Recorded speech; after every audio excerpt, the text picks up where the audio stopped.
ברוכים הבאים לסרטון הדרכה על הגרן גאג'יה. מכונה קטנה, דוד אחד. נתחיל. המכונה מגיעה פה בחלק העליון, יש לנו את המסננים ואת המתאם לפודים. יש את הידית, את הכפית ואת הידית דחיסה. מכל מים שנמצא פה.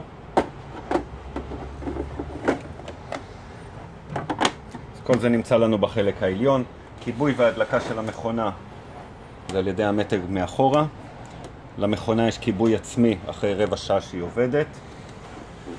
חשוב לדעת את זה. ברגע שאנחנו מדליקים את המכונה יופיע לנו פה, ידלק לנו המנורה, וכאשר היא הגיעה לטמפרטורה להכנת קפה ידלק המנורה של הקפה. ככה לגבי הידית והחלקים שמגיעים איתה. אז הידית היא ידית קפיצית. כאשר אנחנו רוצים להשתמש במתאם לפודים, להשתמש בפודים, נכניס קודם כל את האביזר סיליקון, אחר כך את המסננת הבודדת, ועל זה נניח את הפוד, נכניס למכונה ונכין קפה. לצורך הכנת קפה אנחנו נשתמש בידית הכפולה.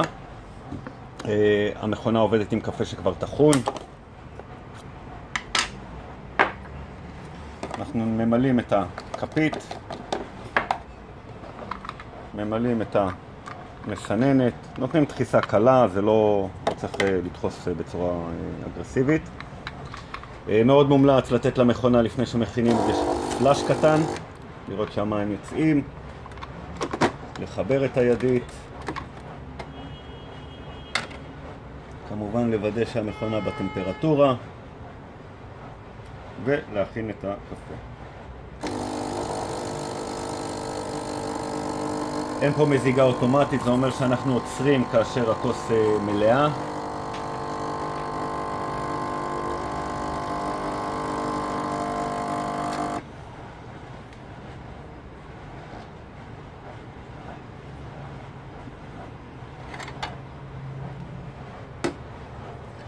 זאת כוס הקפה שלנו.